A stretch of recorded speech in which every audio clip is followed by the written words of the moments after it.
सहकारी ठगेर आएको होइन साथी, सिंहदरबार जलाएर आएको होइन, जनतासँग सङ्घर्ष गरेर आएको। दमका साथ भन्छु, यदि त्यो दम छ तिमीहरूसँग भने, अहिले पनि दम छ भने सिधै स्पष्ट कुराका साथमा भन्छु तिमीहरूलाई, दम छ भने तिम्रो अध्यक्षलाई, तिम्रो सभापतिलाई, तिम्रो गृहमन्त्रीलाई म सांसद हो, संसदमा जवाफ दे भन। छ दम छ, ल जवाफ दे भन। त्यो भएन क्लियरका साथ भन्छु। र अब अरू यो यो यो यो सडक छापहरूका अगाडि लागेर केही हुनेवाला छैन।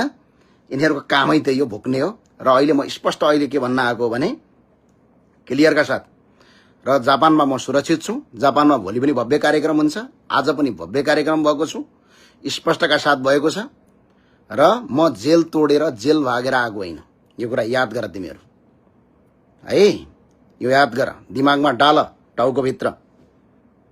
म तिमीहरू जस्तै खराने ग्याङ, सहकारी ठगहरूको ग्याङ, गैँजडीहरूको ग्याङ र त्यस्तै आक्रमण गर्नेहरूसँग लडेर आएको। कर्णालीमा मेरो मान्छे मारेपछि, कर्णालीमा एकजना मान्छे भिरमा अड्किएर मरेपछि प्रश्न सोध्न पाउने मेरो अधिकार हो। म सोध्छु, देशको गृहमन्त्रीलाई सोध्छु, सुदनलाई अगाडि राखेर सोध्छु गृहमन्त्रीलाई, को हु इज दिस यार, एउटा ऊ सांसद हो, हामी पनि सांसद हो, अगाडि राखेर सोध्छु। प्रश्न सोध्न नपाइने हो तिमीहरूको। त्यो भए हुनाले अहिले पनि भन्छु, यो जुन झुटो हल्ला फैलाइराखेका छौ तिमीहरूले, सकियो, यो सकियो, को सकियो? सुरज गौतम, तिम्रो निर्वाचन क्षेत्रमा चुनाव लड्न आउँछु, ल आऊ, मलाई जितेर देखाऊ, सक्छौ? स्पष्टका साथ भन्छु, हल्ला फैलाउने काम बन्द गर, सबैलाई केस हाल्छौँ हामी। आज खुशबु ओलीले एकजना मान्छे पक्राउ गरेका छन्, घण्टीको कार्यकर्ता, चितवनबाट। सभ्य हुनुहोस्, तपाईहरू सभ्य हुन सिक्नुहोस्। यदि प्रतिस्पर्धा गर्ने हो भने मजाले प्रतिस्पर्धा गर, आऊ प्रतिस्पर्धा गर, क्लियरका साथ प्रतिस्पर्धा गर।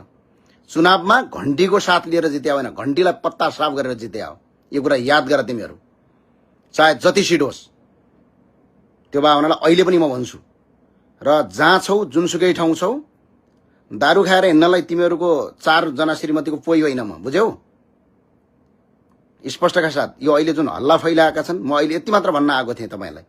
के भन्न आएको थिएँ भने, जसरी यो जापानमाथि हामीमाथि आक्रमण गरे भन्ने कुरा भएको छ, हामी स्पष्टका साथ, स्पष्ट मर्यादाहीन भन्दो रहेछ एउटा, सहकारी ठगेर जेलबाट भाग्ने चाहिँ मर्यादा पालक, गाँजा खाएर सिंहदरबारमा आगो फुक्ने चाहिँ मर्यादा पालक, अनि तिमी घण्टेहरूले मान्छेलाई हुँदै नभएको आक्रमण भयो भनेर तिमीहरू हल्ला फैलाउनेहरूलाई जवाब दिँदा चाहिँ हामी असभ्य, सभ्य हो, हामी सभ्य हो।